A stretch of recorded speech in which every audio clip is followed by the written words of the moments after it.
শেখ হাসিনার পরিকল্পনাতেই রাতে ভোট হয় 2018 সালে। সাবেক সিইসি নুরুল হুদার জবানবন্দি বাস্তবায়ন করেন গোয়েন্দা সংস্থা সহ কর্মকর্তারা। তিনি বলতে চেয়েছেন যে তাকে অন্ধকারে রেখেই অনেক কিছু করা হয়েছে। সেক্ষেত্রে অতি উৎসাহী অনেক সরকারি কর্মকর্তা, বিভিন্ন ডিপার্টমেন্ট জড়িত। উনি তার কৃতকর্ম স্বীকার করেই তিনি তার এই জবানবন্দিটা দিয়েছেন। নীলফামারী থেকে পঞ্চগড় এনসিপির জুলাই পদযাত্রায় গণসংযোগ, পথসভা, জন আকাঙ্ক্ষা পূরণে সংগ্রাম চালিয়ে যাওয়ার ঘোষণা। পুরনো বন্দোবস্ত, পুরনো দখলদারিত্ব, পুরনো সন্ত্রাসের রাজনীতি আবার ফেরত আনবে। তাদের পরিণতিও কিন্তু স্বৈরাচার হাসিনার মতোই হবে। ভোটের আগে টেলিকম রিফর্ম পলিসি প্রণয়নের বিরোধিতা বিএনপির, অংশগ্রহণমূলক আলোচনার আহ্বান মির্জা ফখরুলের। পরকীয়ায় বাধা, কুমিল্লার মুরাদনগরে ছোট ভাইয়ের স্ত্রীর হাতে ভাসুর খুন, 2 দিন পর মাটি চাপা মরদেহ উদ্ধার।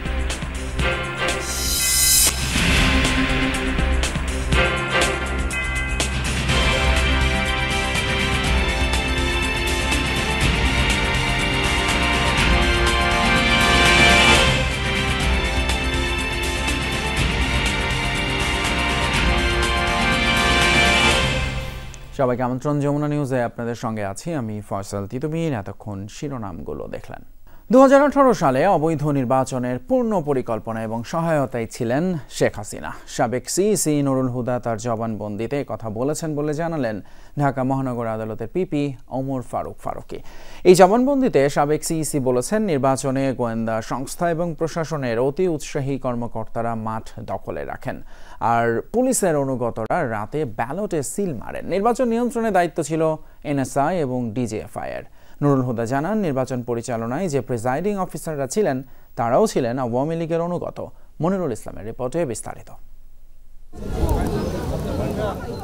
2014 সালের 5 জানুয়ারি একতরফা নির্বাচনের পর অনেক ঘোলা হয় জল। 5 বছর পর সবার অংশগ্রহণে প্রতিদ্বন্দ্বিতাপূর্ণ ভোটের জন্য আলোচনা, বৈঠক আর সমঝোতায় কেটেছে দিনের পর দিন। 2018 সালের 30 ডিসেম্বর নৌকা ধানের শেষের লড়াই দেখতে মুখিয়েছিল জনগণ। কিন্তু নির্বাচনের দিন যতই ঘনিয়ে আসছিল ততই শঙ্কা বাড়ছিল হস্তক্ষেপের, পক্ষপাতিত্বের। 8 ঘাট বেঁধে বস্তুনিষ্ঠ সংবাদ প্রচারে প্রস্তুত হয় যমুনা টেলিভিশন। টের পেয়ে 29 ডিসেম্বর রাত 9টা থেকে অদৃশ্য কায়দায় সারা দেশে বন্ধ করে দেওয়া হয় যমুনা টেলিভিশনের সম্প্রচার। কোনো স্থানে কেন্দ্রের আশপাশে ভিড়তেই দেওয়া হয়নি সংবাদকর্মীদের।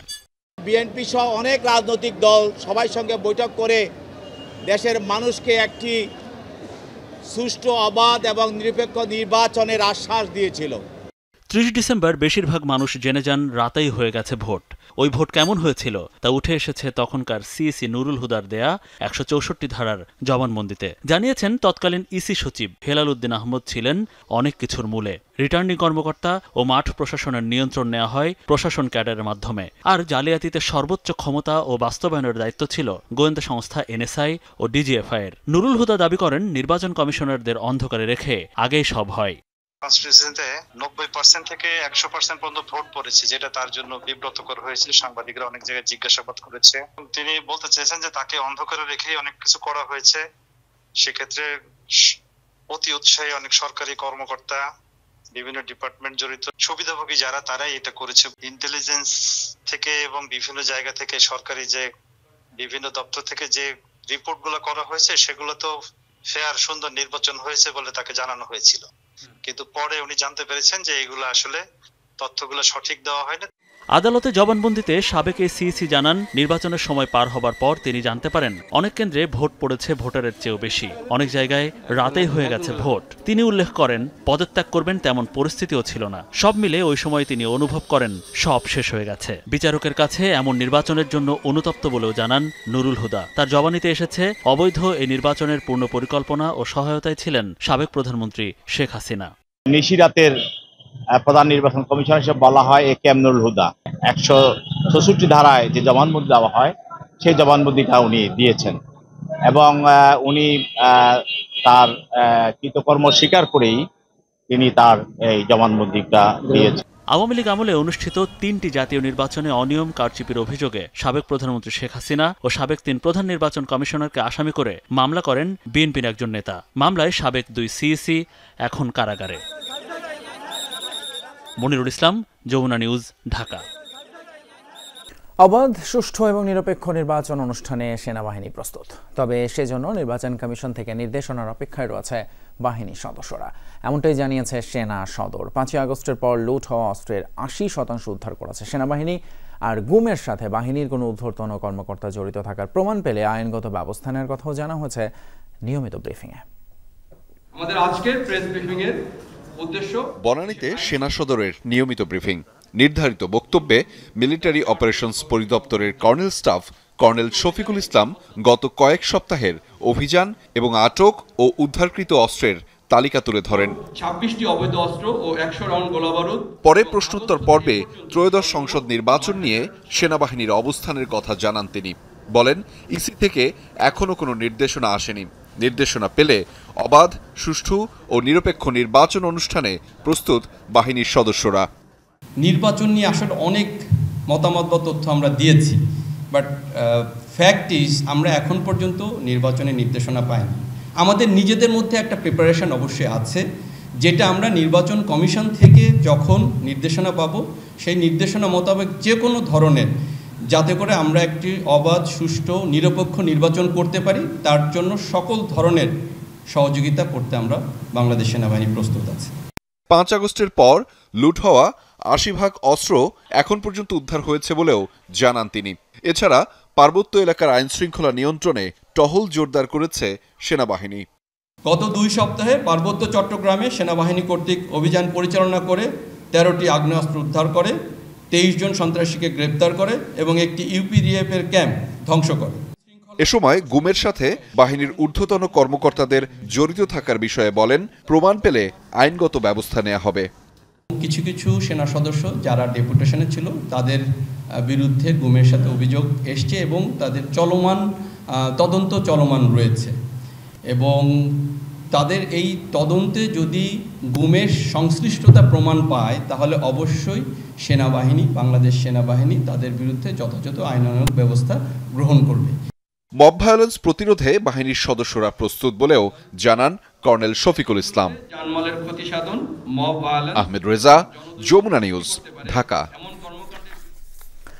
যারা পুরনো দখলদারিত্বের বন্দোবস্তকে ফিরিয়ে আনতে চায় তাদের পরিণতিও স্বৈরাচারের মতো হবে। নীলফামারী থেকে পঞ্চগড় এনসিপির জুলাই পদযাত্রায় এমন হুঁশিয়ারি দিয়েছেন দলটির আহ্বায়ক নাহিদ ইসলাম। আর রাজনৈতিক পরিচয়ে যারা চাঁদাবাজি করছেন জনগণকে নিয়ে তাদের রুখে দেওয়ার কথা বলেছেন দক্ষিণাঞ্চলের মুখ্য সংগঠক হাসনাত আব্দুল্লাহ। জনগণের ম্যান্ডেট পূরণে নতুন সংবিধান প্রণয়ন প্রয়োজন বলেও মন্তব্য করেন দলটির নেতাকর্মীরা। অভ্যুত্থানে অংশ নেওয়া গণমানুষের কথা শুনতেই দেশ জুড়ে জাতীয় নাগরিক পার্টির এই জুলাই পদযাত্রা। কর্মসূচিটি শুরু হয় নীলফামারীর সৈয়দপুরে শহীদ সাজ্জাদের কবর জিয়ারতের মধ্য দিয়ে। পরে চৌরঙ্গি মোড়ে পথসভায় দলটির আহ্বায়ক নাহিদ ইসলাম বলেন, মৌলিক সংস্কারের মধ্য দিয়ে নির্বাচন হওয়া দরকার, অথচ নির্বাচনের নামে জনগণের সামনে মূলা ঝুলানো হচ্ছে। যারা পুরনো বন্দোবস্তকে ফিরিয়ে আনতে চায় তাদের পরিণতিও স্বৈরাচারের মতো হবে, এমন হুঁশিয়ারিও উঠে আসে এনসিপি আহ্বায়কের কণ্ঠে। যদি কেউ মনে করে আবার পুরনো বন্দোবস্ত, পুরনো দখলদারিত্ব, পুরনো সন্ত্রাসের রাজনীতি আবার ফেরত আনবে, তাদের পরিণতিও কিন্তু স্বৈরাচার হাসিনার মতোই হবে। 7 মাস 8 মাস আজ 1 বছর হয়েছে, কিন্তু এই সকল দাবি পূরণ করা হচ্ছে না। কেবল নির্বাচন নির্বাচন নির্বাচন বলে আমাদেরকে সামনে একটা মূলা ঝুলানো হচ্ছে। কথা বলেন দক্ষিণাঞ্চলের মুখ্য সংগঠক হাসনাত আব্দুল্লাহ। বলেন, জনগণকে সাথে নিয়ে চাঁদাবাজদের উৎখাত করা হবে। আমরা আপনাদেরকে সাথে নিয়ে এখন চাঁদাবাজদেরকে উৎখাত করব, দুর্নীতিবাজকে উৎখাত করব। যারা দুর্নীতি করবে, যারা চাঁদাবাজি করবে, তারা হচ্ছে রাজনৈতিক দৌলতের পরিচয় দিচ্ছে।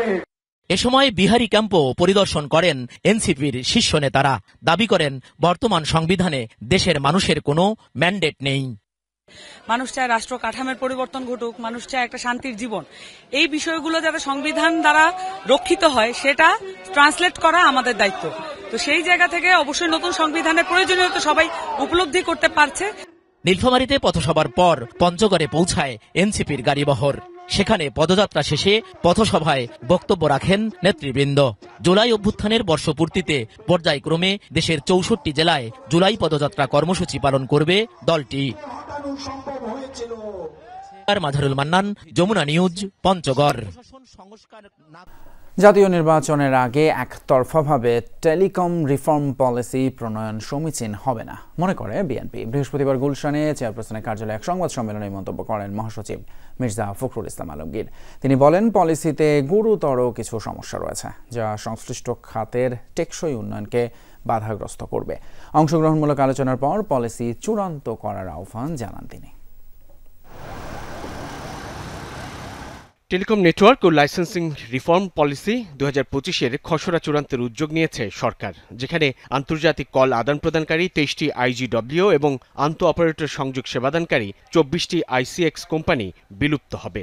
সাম্প্রতিক ড্রাফট টেলিকম নেটওয়ার্ক। দুপুরে গুলশানে বিএনপি চেয়ারপারসনের কার্যালয়ে দলের পক্ষ থেকে সংবাদ সম্মেলনে এ বিষয়ে কথা বলেন মহাসচিব মির্জা ফখরুল ইসলাম আলমগীর। প্রশংসনীয় উদ্যোগ হলেও তড়িঘড়ি সিদ্ধান্ত গ্রহণে প্রকাশ করেন শঙ্কা ও উদ্বেগ। যেটি গুরুতর সমস্যা রয়েছে যে টেলিকম খাতে সমতাভিত্তিক ও টেকসই উন্নয়নে বাধা দিতে পারে, বিশেষ করে এসএমই ও স্থানীয় ব্যবসায়ীদের সম্ভাব্য ক্ষতি, কর্মসংস্থান হ্রাস এবং অর্থনীতির উপর প্রভাব বিবেচনায় রেখে এটি করা গুরুত্বপূর্ণ। বিএনপি মনে করে বিশেষজ্ঞ ও ভোক্তাদের সঙ্গে আলোচনার পর চূড়ান্ত করা উচিত এই নীতিমালা। জাতীয় নির্বাচনকে সামনে রেখে বিবেচনায় রেখে এই ধরনের একটি জাতীয় গুরুত্বপূর্ণ নীতিমালা এ সময়ে একতরফাভাবে প্রণয়ন করা সমীচীন হবে না বলে বিএনপি বিশ্বাস করে। এই প্রস্তাবিত নীতিমালার একটি পূর্ণাঙ্গ আর্থিক ও সামাজিক পরিণাম বিশ্লেষণ করা হোক। বড় মোবাইল অপারেটর তারা একটা বিরাট সুবিধা পাবে। সুবিধার টার্গেট যেটা হওয়া উচিত আমরা মনে করি একটা গণতান্ত্রিক সমাজে সাধারণ মানুষ যাতে সুবিধাটা পায়। এখানে পলিসি অপশন এবং পলিসি ডিসিশন এইটা কিন্তু আলাদা করে দেখতে হবে। এখন যারা বিশেষজ্ঞ যাদের কাছে পলিসি অপশন দেয় তারা যদি পলিসি ডিসিশন নিয়ে নেয় তাহলে কিন্তু সংঘাত সৃষ্টি হবে। মির্জা ফখরুল বলেন, প্রস্তাবিত নীতিমালায় বেশ কিছু সমস্যা ও চ্যালেঞ্জ সৃষ্টি করবে, বাজারে একচেটিয়া আধিপত্যের ঝুঁকি তৈরি করবে বলেও অভিমত বিএনপির। মির্জা ফখরুল বলেন, বিদেশি বিনিয়োগকারীদের মালিকানার সীমা নিয়েও অস্পষ্টতা আছে। বড় কোম্পানিগুলো আরও বাজার দখল করে নিতে পারে। মোবাইল অপারেটরদের ফাইবার ভিত্তিক ব্যবসা, সংযোগ সেবা কোথাও সীমাবদ্ধ তাই স্পষ্ট নয়, ফলে বিবাদ ও অসাম্য তৈরি হতে পারে। নতুন প্রযুক্তির বিষয়ে স্পষ্টতা নেই। ডিজিটাল সংযুক্তির মাধ্যমে সমতাভিত্তিক উন্নয়ন এবং জাতীয় ডিজিটাল নিরাপত্তা ও সার্বভৌমত্ব রক্ষার উপর গুরুত্ব দেন মির্জা ফখরুল ইসলাম আলমগীর। প্রাণের বিনিময়ে আমরা যেন কেউ সুস্থ সুন্দরভাবে যেতে পারি সেই পথেই আমরা হাঁটছি। সাইফুদ্দিন রবিন, যমুনা নিউজ, ঢাকা। সংবিধানের 49 অনুচ্ছেদে প্রদত্ত রাষ্ট্রপতির ক্ষমা প্রদর্শনের ক্ষমতা হ্রাসের ব্যাপারে একমত হয়েছে সব রাজনৈতিক দল। আইন এবং নীতি দ্বারা নিয়ন্ত্রণের ব্যাপারেও তারা দিয়েছে নানান সুপারিশ। বৃহস্পতিবার ঐকমত্য কমিশনে হয় এই বিষয়ক বৈঠক, তবে 20টির মতো গুরুত্বপূর্ণ বিষয়ে এখনও সিদ্ধান্ত হয়নি। সেগুলো নিয়ে আলোচনা করতে হবে বলে জানিয়েছেন ঐকমত্য কমিশনের সহসভাপতি অধ্যাপক ডক্টর আলী রিয়াজ। বিচার বিভাগ বিকেন্দ্রীকরণে বিভাগীয় শহরে হাইকোর্টের সার্কিট বেঞ্চ স্থাপনেও ঐকমত্যে পৌঁছেছে দলগুলো। সংবিধানে পরিবর্তন এনে সেই ক্ষেত্রে আমাদেরকে সুপ্রিম কোর্টের একটা আলোচনা সাপেক্ষে করা উচিত, বিকজ আমরা চাই বিচার জনগণের দোরগোড়ায় পৌঁছুক।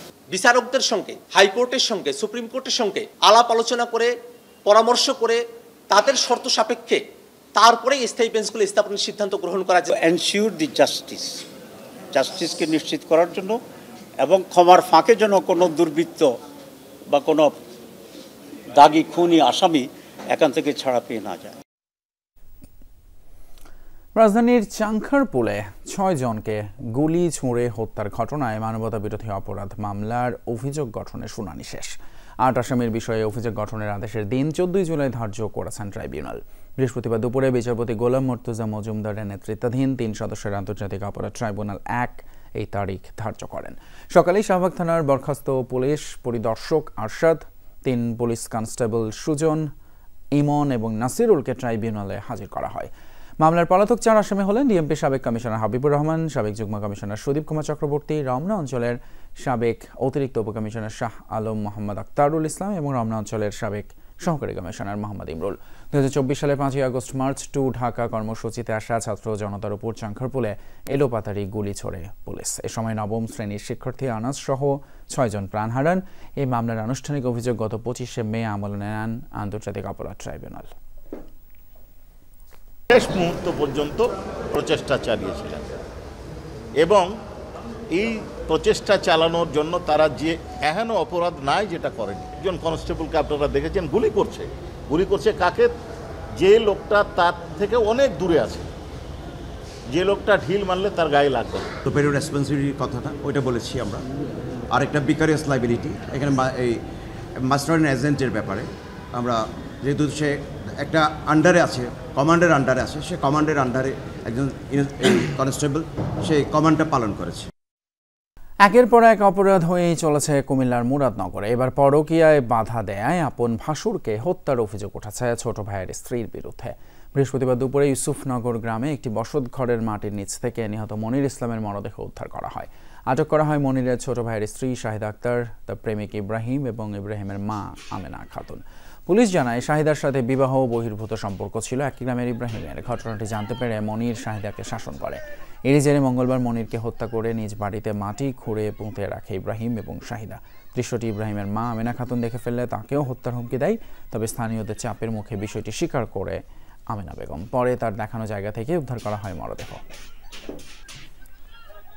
অন্যদিকে কুমিল্লার মুরাদনগরে একই পরিবারের 3 জনকে পিটিয়ে হত্যা করেছে স্থানীয়রা। পুলিশ জানায় রবি আক্তার এবং তার পরিবারের সদস্যরা দীর্ঘদিন ধরে এলাকায় মাদক কারবার সহ নানান অপকর্মে জড়িত। কেউ প্রতিবাদ করলেই ঠুকে দেওয়া হতো মামলা। আর এসব বিষয়ে বৃহস্পতিবার সকালে রবির সাথে কথা বলতে আসেন স্থানীয় ইউপি চেয়ারম্যান এবং এক মেম্বার। এই সময় রবি এবং তার পরিবারের সদস্যরা তাদের উপর হামলা চালায়। এতে বিক্ষুব্ধ হয়ে ওঠে এলাকাবাসী। এক পর্যায়ে পিটিয়ে এবং কুপিয়ে হত্যা করা হয় রবি আক্তার, তার মেয়ে জোনাকি আক্তার এবং ছেলে রাসেল মিয়াকে। গুরুতর আহত হন রবি আক্তারের আরেক মেয়ে রোমা আক্তার। নিহতদের স্বজনদের দাবি, স্থানীয় এক স্কুল শিক্ষকের মোবাইল চুরির বিষয় নিয়েই তাদের সাথে ঝামেলা চলছিল, আর এরই জের ধরে এই হত্যাকাণ্ড। রবি, তার ছেলে রাসেল এবং তার মেয়ে জোনাকি 3 জনকে ঘটনাস্থলে স্থানীয় কবিবাড়ি উত্তেজিত জনতা তাদের 3 জনকে হত্যা করেছে। এই ধরনের মব জাস্টিস করার কোনো এখতিয়ার নাই। আমরা প্রত্যেকে আইনের আওতায় আনার জন্য ব্যবস্থা গ্রহণ করছি। ভারতের পশ্চিমবঙ্গ বিজেপির রাজ্য সভাপতি নির্বাচিত হলেন রাজ্যসভার সাংসদ শ্রমিক ভট্টাচার্য। বৃহস্পতিবার রাজ্য সভাপতি সুকান্ত মজুমদারের উত্তরসূরি হিসেবে দায়িত্ব নেন তিনি। বিজেপির আয়োজিত রাজ্য সভাপতি নির্বাচন এবং অভিনন্দন সমারোহ এই শীর্ষক অনুষ্ঠানে তার হাতে ব্যাটন তুলে দেন দলের সাংসদ এবং সাবেক কেন্দ্রীয় মন্ত্রী রবিশঙ্কর প্রসাদ। গেল মঙ্গলবার বঙ্গ বিজেপির পক্ষ থেকে বিজ্ঞপ্তি জারি করে সভাপতি নির্বাচনের ঘোষণা দেওয়া হয়।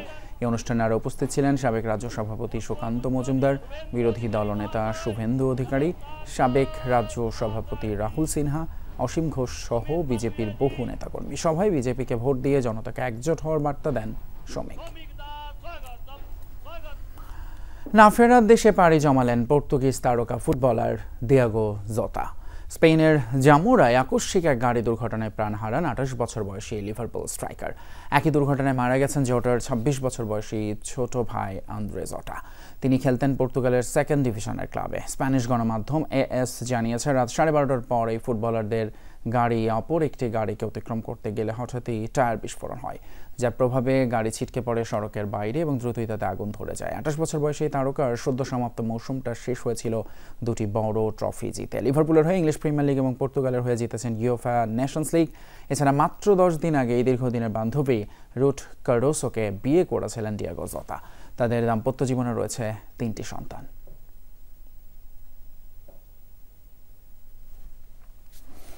এই ছিল আমাদের যমুনা নিউজের এখনকার আয়োজন। এতক্ষণ সাথে থাকার জন্য ধন্যবাদ আপনাদের সবাইকে।